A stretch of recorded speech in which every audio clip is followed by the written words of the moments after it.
Ibinabaan na ang oras at dinagdagan ang tao na nagmamarka ng mga ebidensya ng House Prosecution Panel at Defense Team ni Vice President Sara Duterte para mapabilis ang proseso at hindi maudlot ang pagsisimula ng impeachment trial sa July 6. Kabilang sa mga ebidensyang nais pamarkahan ng prosekusyon ay ang kahon ng tax records ng bise at kanyang asawang si Attorney Mans Carpio na hindi binuksan noon sa impeachment proceedings ng House Justice Committee. May unang balita si Sandra Aguinaldo. I just ask, when is the correct time to open the box? Naging sentro na ng argumento ng mga kongresista kung bubuksan ba o hindi ang kahong ito na naglalaman ng tax records ni Vice President Sara Duterte at kanyang mister na si Attorney Mans Carpio. Naganap yan nang isumite ito ng Bureau of Internal Revenue sa House Justice Committee. Sa botong 38-6, nagpasya silang hindi ito buksan bilang respeto sa privacy ng taxpayer, lalo na't private citizen daw ang mister ng bise. Parang you are so near yet you're so far. Ngayon, kasama ito sa mga ebidensyang nais pamarkahan ng prosecution laban kay Vice President Duterte. Kaya sa isang manifestation, hiniling nila sa impeachment court na buksan na ang kahon.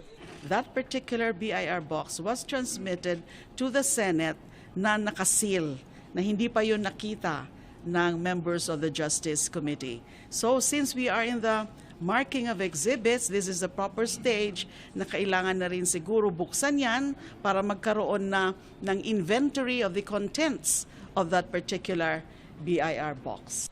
Katwiran ni Congresswoman Laila de Lima, makatutulong ang pagbubukas dito sa pre-trial conference para mas mabilis na kapag ipiniresenta itong ebidensya sa trial mismo.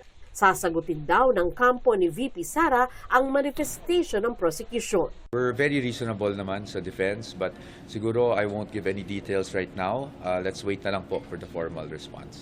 Ayon naman sa clerk of the impeachment court na si Attorney Renato Bantug, idudulog niya sa impeachment court ang usaping ito. It's something that I would need to discuss with the Senate President, and I'm sure he would also consult the other members of the Senate on how to best address that issue of that box.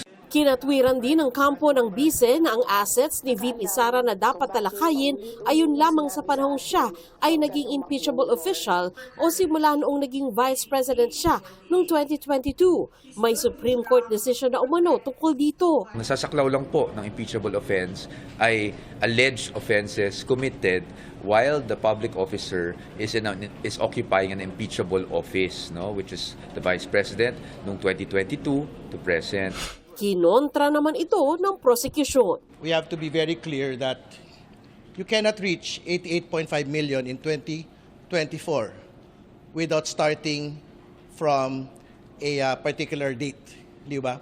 Which is why 2007 up until 2024 are relevant dates relating to the current net worth of the Vice President, which is specifically in issue on unexplained wealth.